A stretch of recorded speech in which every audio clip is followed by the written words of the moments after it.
Now to the Trump administration's immigration crackdown. Many migrants now face fear and uncertainty, including right here in South Florida. Detaining them, and we are throwing them the hell out of our country. We have no apologies, and we're moving. Nope, it's not simply deportation and coming home to their respective countries. Trump makes sure these illegal immigrants are filtered. Those who have committed crimes should go straight behind the bars. No one escapes violations within the U.S. territory. The nightmare has begun and continues until every undocumented migrant is deported, if not arrested. With strict enforcement, the message is clear. Violations will not be tolerated. The process intensifies as authorities work to remove or imprison those who entered illegally. The battle against illegal immigration continues. Farewell, land of the free. Since he took office on January 20th, President Donald Trump has rolled out a series of executive orders focused on immigration, paving the way for a major crackdown on undocumented immigrants in the U.S. With over 21 actions under his belt, Trump is working to change various aspects of the immigration system, including how migrants are processed and deported. The White House has been showcasing some of these efforts. Recently, the new White House press secretary shared photos of deportation flights using military cargo planes.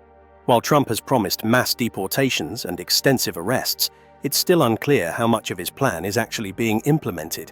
But before January ends, a bunch of illegal immigrant criminals were taken into custody across the U.S. on Thursday, while many more were sent back home on military planes as part of President Trump's big deportation plan, according to the White House.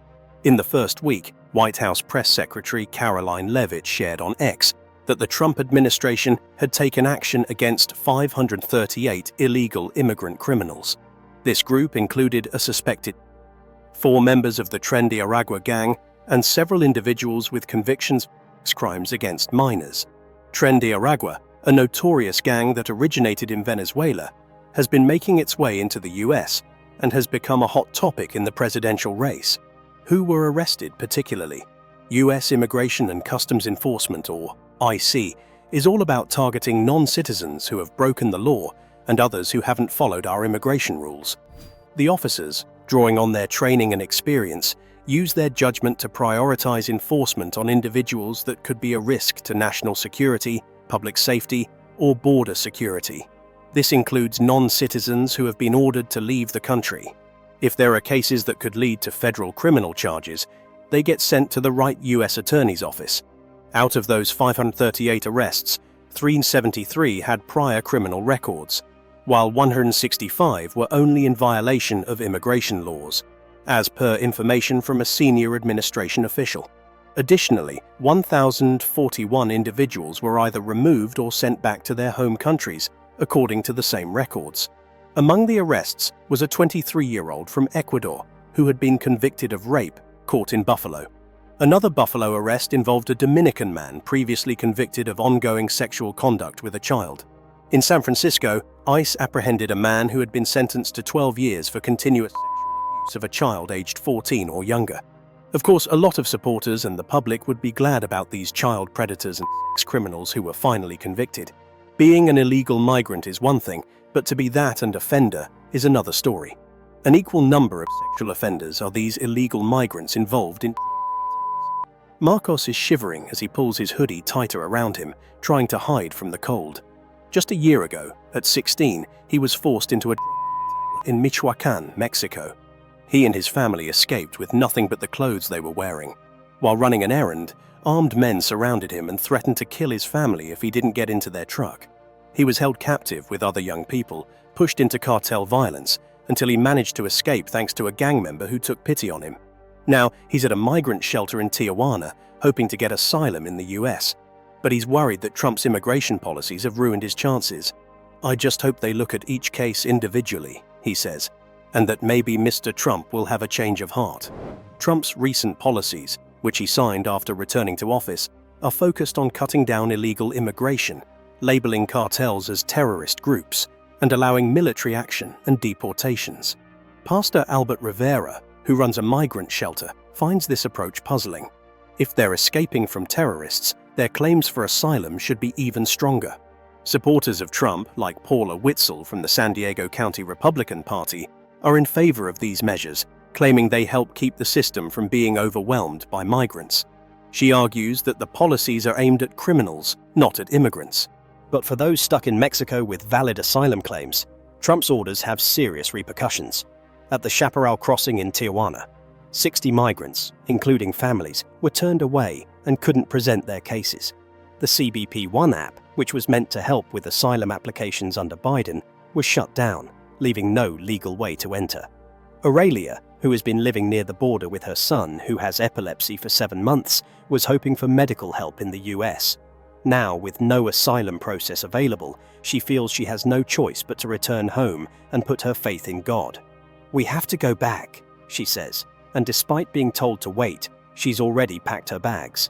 Her vacant tent now awaits another desperate family.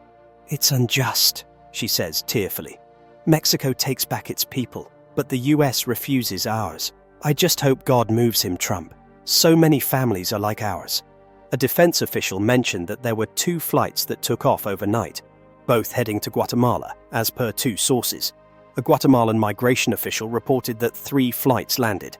One from El Paso, with 80 passengers, arrived early Friday morning, another from Tucson with 80 passengers touched down in the morning, and a third flight from El Paso, carrying about 105 people, landed that afternoon.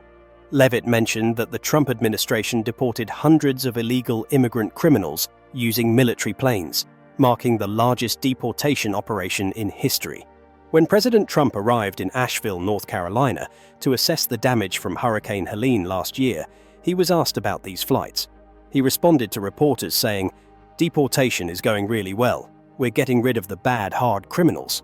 He continued, "These are some of the worst people out there, as bad as you can imagine. We're prioritizing them." The Trump administration hasn't shared more details about the criminals on those deportation flights.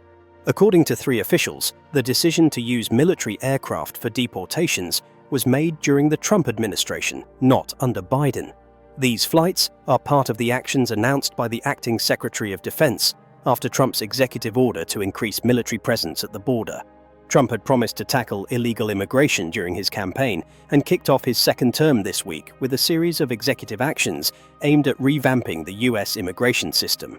There are about 11 million undocumented immigrants living in the US, with a lot of them having been here for quite some time. Earlier, Newark's Mayor Ras Baraka, who is a Democrat, released a statement saying that ICE agents raided a local business, detaining both undocumented residents and citizens without showing a warrant. He then mentioned that one of the people taken during the raid was a veteran of the US military. What a sad and tragic story.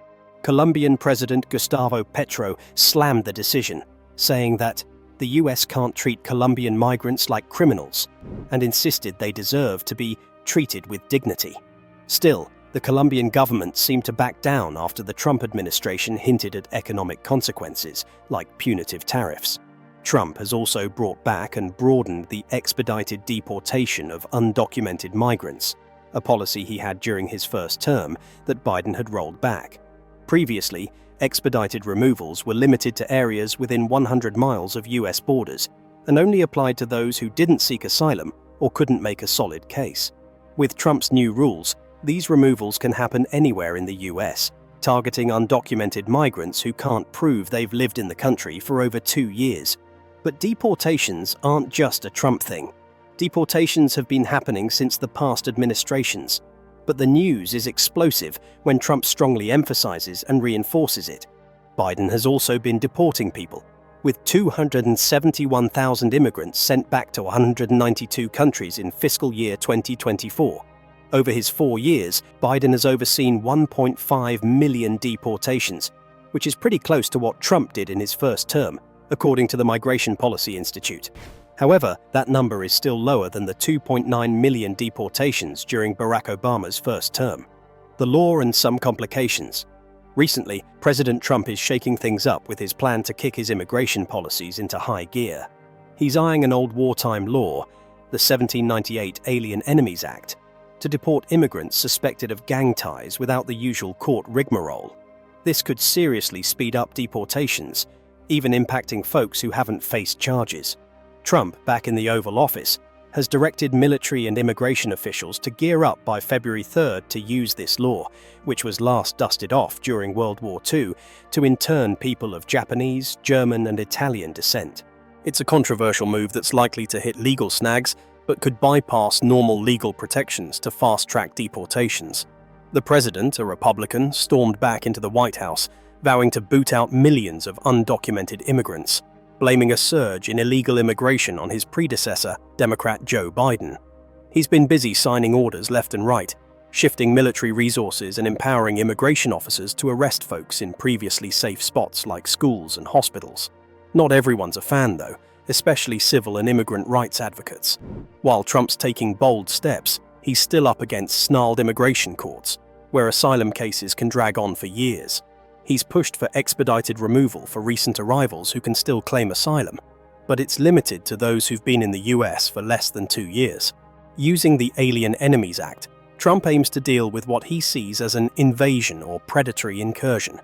It's a stark shift from its traditional wartime use, echoing Republican rhetoric that often frames illegal immigration as an invasion by dangerous criminals, particularly young men. The White House has even started tagging criminal cartels and gangs like the Venezuelan Tren de Aragua as terrorist groups, planning to use this old law to deport suspected gang members. During Biden's tenure, many Venezuelans sought refuge in the US via legal humanitarian routes. Deporting them back to hostile Venezuela has been tough, but Trump claims Venezuela's now open to taking deportees back, though he's light on the details. An insider hinted to Reuters last November that the Trump team is keen on creative law enforcement methods. While the White House stayed mum, Ken Cuccinelli, a top Homeland Security official from Trump's first term, thinks using the Alien Enemies Act is risky, but worth a shot for setting new legal precedents. However, critics, like ACLU lawyer Lee Gallant, argue it's wrong to use this law for beefing up immigration enforcement outside of actual war. Recently, Democratic lawmakers tried to repeal the Alien Enemies Act, citing its dark history and arguing it's out of step with modern civil rights values. Representative Ilhan Omar pointed out the dangers of letting outdated laws prop up harmful practices against immigrant communities. The Trump team is all about cranking up their detention game. Here's why. Detention in progress. Just last week, Trump ordered a big expansion of the detention center at Guantanamo Bay to hold up to 30,000 folks. They're also eyeing a spot in Aurora, Colorado, despite local pushback, to build another facility because Trump claims the area's swamped with migrant gangs. ICE has been super busy too, nabbing about 1,000 people a day, which is triple what they were doing last year. They've got the cash to hold around 41,500 migrants this year, and are pretty much at capacity now with 40,000. But here's the kicker. US immigration courts are jammed with about 3.6 million cases waiting to be heard.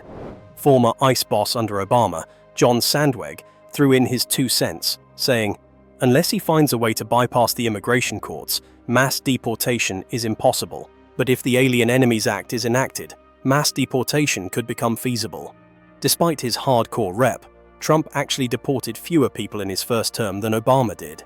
Even Biden booted more folks in fiscal year 2024 than Trump did in any year from 2017 to 2021. In his latest inaugural speech, Trump talked big about using the Alien Enemies Act to go hard after criminals and tag criminal cartels as terrorist outfits. But he's not jumping straight into action this time. Trump's giving it a 2-week buffer before potentially putting new plans into play, which is a shift from his first term's immediate travel ban that caused airport chaos worldwide. George Fishman, a former Trump Homeland Security insider, thinks this slower approach could play better with the conservative Supreme Court. He's like, "It might take a bit longer, but this method is likely to lead to success at the Supreme Court." So, it looks like they're trying to keep it cool and calculate this round. Economic impact. According to the Pew Research Center, about 11 million unauthorized migrants were living in the US in 2022, with 8.3 million of them actively working. And with a noticeable surge in migration over the last couple of years, some estimates now put the number of unauthorized workers at 10 million, roughly 6% of the US labor force. Interestingly, nearly half of these workers call California, Florida, New York, or Texas home. Now, there's a common argument among those who support mass deportations. They say it's a win for American workers. Stephen Miller, Trump's former deputy chief of staff, once claimed that sweeping removals would create jobs for US citizens and even boost wages. His idea rests on the assumption that unauthorized immigrant workers are in direct competition with native-born workers for the same types of jobs. But here's where things get interesting. Several studies suggest that the picture is more nuanced. Research has consistently shown that undocumented immigrants often take on jobs that many American workers aren't eager to fill. Take, for instance, a survey conducted by the National Council of Agricultural Employers during the COVID-19 pandemic. The survey aimed to find out how many unemployed Americans would consider filling approximately 100,000 seasonal farm jobs. The result? Only 337 people applied. This small number led to the conclusion that, without seasonal immigrants, labor and even food shortages would likely continue. A Brookings study adds another layer by comparing unauthorized immigrant workers with US-born workers across the 15 most common occupations held by unauthorized immigrants. The key takeaway is that unauthorized immigrants are much more likely to work in low-paying, hazardous, and generally less attractive jobs than both native workers and authorized immigrants. Then there's The Economist, which reminds us that the effects of supply bottlenecks can vary widely by industry. Agriculture, for example, is especially vulnerable because nearly 40% of America's 2.5 million farm workers are estimated to be unauthorized immigrants. The homebuilding sector isn't far behind either, with unauthorized migrants making up about 1/6 of that workforce. When it comes to the broader US economy, the impact really depends on just how extensive any deportation efforts might be. While Donald Trump once threatened what he called the largest deportation program in American history, involving millions of migrants, the legal, logistical, financial, and political hurdles make that scenario highly unlikely. Meanwhile, Vice President J.D. Vance has floated a different approach by suggesting that the administration could start with 1 million and then go from there. In fact, a study from the Peterson Institute for International Economics found that if deportations were as extensive as the 1.3 million carried out during President Eisenhower's 1956 Operation Wetback, US GDP in 2028 would fall about 1.2% below its baseline projection. There's also the argument that undocumented workers are free riders, benefiting from government programs without paying their fair share of taxes. For example, a cost-cutting initiative led by Elon Musk claimed that illegal immigration cost US taxpayers $150 billion in 2023, using data from the Federation for American Immigration Reform. Stephen Camarota of the Center for Immigration Studies supports this view, arguing that lower average education levels among undocumented immigrants lead to lower tax contributions, and that many of these workers qualify for welfare programs on behalf of their children. However, when you look at immigrants as a whole, the story isn't so one-sided. A report from the Congressional Budget Office estimated that the influx of about 9 million immigrants since the COVID-19 pandemic will add $1.2 trillion in federal revenues over the next decade, while federal mandatory spending will only increase by about $300 billion. One reason is that immigrants tend to be younger than native-born workers, meaning they don't tap into Social Security or Medicare until they're much older. Finally, while the debate today tends to focus on undocumented immigrants, it's important for politicians on all sides to recognize that US immigration laws haven't been substantially updated in 34 years. With population growth slowing due to declining fertility rates, legal immigration is poised to become the primary engine of US labor market growth. In essence, curbing immigration could very well slow down economic growth, and outdated immigration laws are a major factor behind why so many migrants arrive in a rather chaotic fashion at the southern border. Globally, the impact could be just as profound. The United States is deeply intertwined with economies around the world, and drastic policy shifts can have far-reaching consequences. For instance, many immigrants come from countries that have long-standing economic and cultural ties with the US. A mass deportation could strain diplomatic relations, potentially leading to retaliatory measures or a cooling of economic ties. Countries that once enjoyed strong bilateral relations with the US might reconsider their trade and diplomatic strategies, especially if they see such policies as undermining the safety and economic stability of their own citizens. Furthermore, consider remittances, money sent back home by immigrant workers. These funds are a lifeline for many families in countries across Latin America, Asia, and beyond. A significant reduction in these remittances could have a destabilizing effect on economies that depend on them, thereby creating broader global economic repercussions. In essence, a policy intended to address domestic concerns might inadvertently trigger financial strains in several other parts of the world. Beyond the immediate economic and global trade concerns, there are also long-term questions to consider. Mass deportations could accelerate shifts in the labor market. Industries might respond by investing more in automation or relocating parts of their operations overseas where labor is more accessible and policies are less restrictive. Such moves could, in turn, diminish the overall competitiveness of the US in a globalized economy. There's also the social fabric of the country to consider. Rapid, large-scale deportations can lead to significant domestic unrest and polarization. Communities that have long benefited from the cultural and economic contributions of immigrants might feel particularly hard hit, potentially leading to decreased consumer confidence and reduced local economic activity.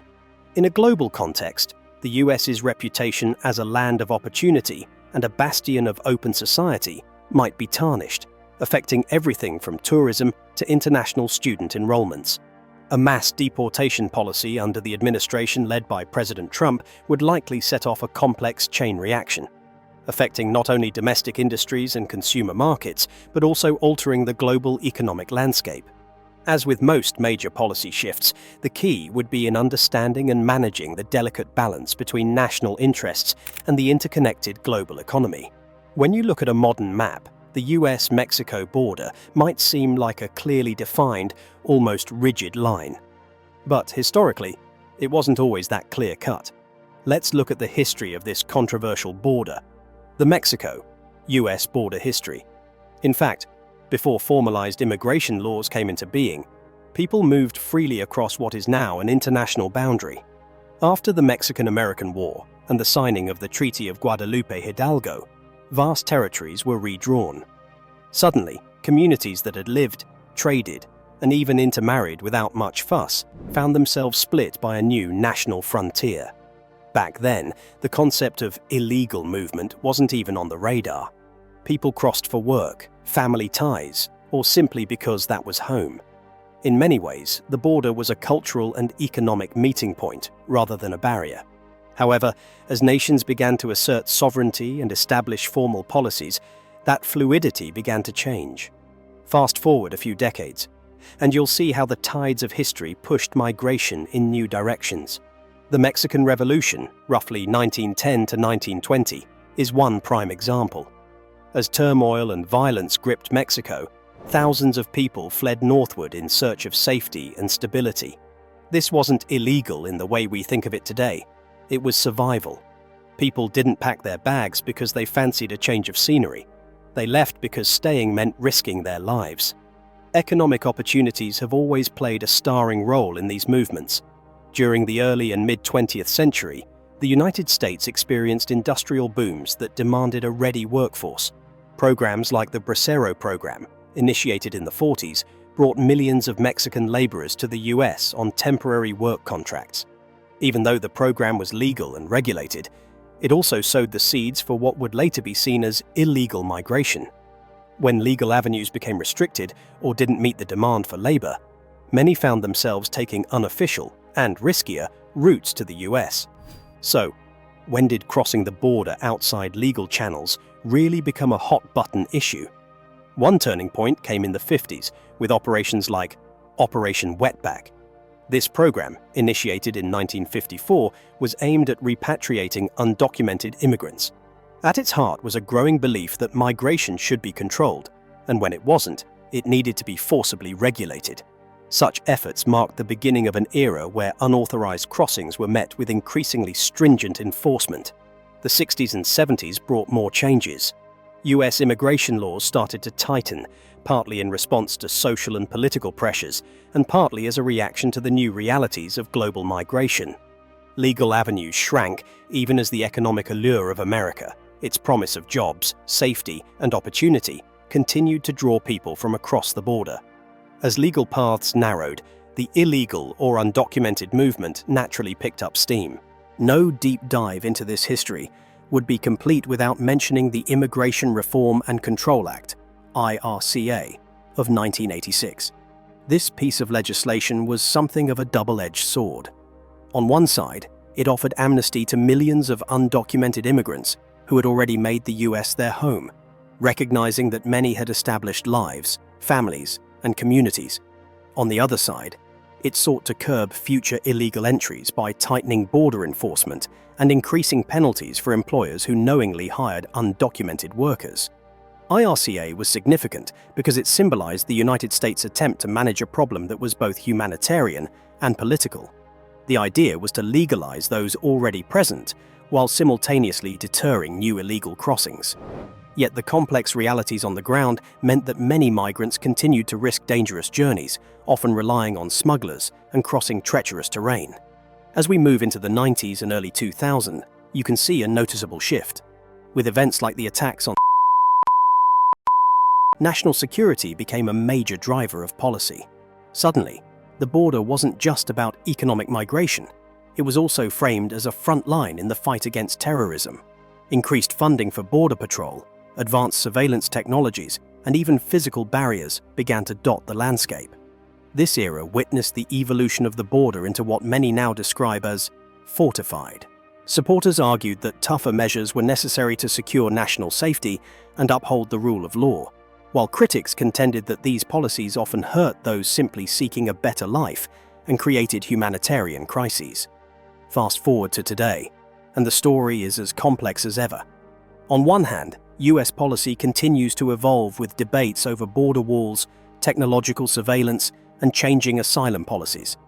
On the other hand, the economic and social factors that drive people to leave their homes in Mexico and other parts of Latin America remain potent. Many migrants today are fleeing not just poverty, but also violence, corruption, and environmental challenges. Political rhetoric has also shifted, with terms like illegal immigration becoming flashpoints in broader discussions about national identity, human rights, and international relations. It's important to note that while laws and enforcement strategies have become more sophisticated, the underlying human stories remain largely the same. Modern debates also focus on the impact of policies on families and communities, with programs like Deferred Action for Childhood Arrivals, DACA, and other reforms seeking to balance enforcement with compassion. The conversation now is not just about keeping people out or legalizing them in. It's about finding a humane, practical way to address the complexities of a world where borders are as much about economics and human connection as they are about lines on a map. Looking back over the history of illegal movement across the Mexico-US border, a few themes stand out. First, migration is rarely a simple matter of right or wrong. It's a phenomenon driven by a mix of survival, economic necessity, and the search for a better life. The idea of illegal movement itself is a relatively modern construction, shaped by political agendas and changing definitions of national sovereignty. Second, policies that attempt to control migration often have unintended consequences. Efforts to crack down on illegal crossings can drive migrants into even more dangerous situations, while reforms aimed at legalization acknowledge the complex realities of human mobility. History teaches us that migration is not a static problem to be solved with a single policy fix, but a dynamic issue that requires continual reassessment and empathy. And finally, the US-Mexico border remains a powerful symbol, one that encapsulates broader debates about identity, opportunity, and the role of government in people's lives. Whether you view the border as a line that must be tightly controlled or as a space of shared cultural and economic exchange, its history reminds us that these issues are deeply intertwined with human stories. The history of illegal movement along the Mexico-US border is not just a tale of policy and enforcement. It's a narrative of human ambition, struggle, and the ever-evolving dance between law and life. In a conversation about borders and migration, It helps to remember that behind every statistic and policy debate, there are individual lives, people making hard choices under challenging circumstances. Understanding this history in a conversational, nuanced way can pave the path toward policies that are both effective and compassionate, acknowledging that while borders define nations, they don't define humanity. We'll hear more about these deportations in the next stories. Thanks for watching the video.